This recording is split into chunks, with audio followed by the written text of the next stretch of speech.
哇！個心情好似真係翻到屋企咁啊，加熱鬧嘅。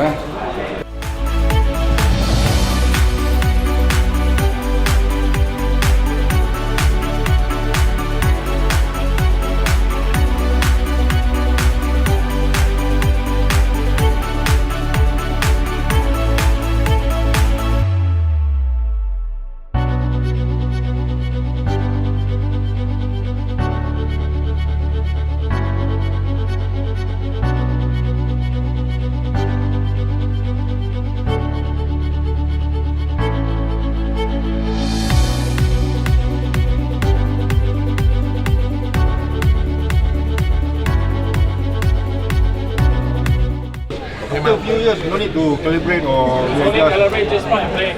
Yes. Top bar in the engine side only obstruct like battery servicing battery. Oh no, it won't. It's actually hidden inside.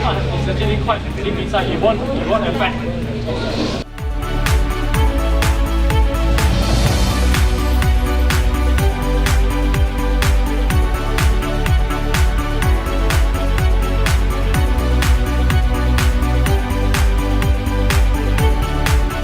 So this one, especially for the cornering, very solid.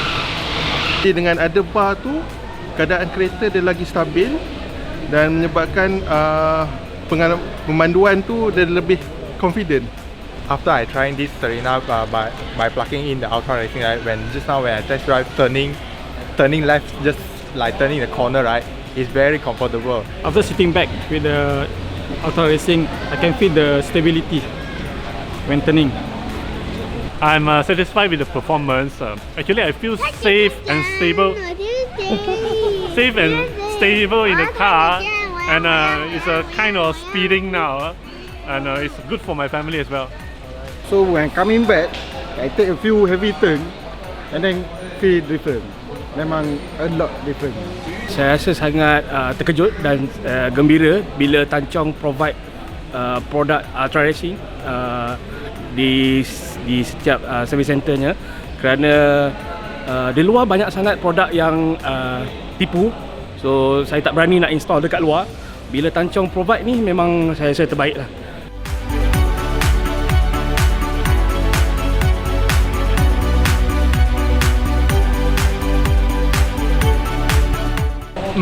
Actually, it's the first car that my family went through the showroom, and then all of them are satisfied and happy with it. That's it. The first love they had.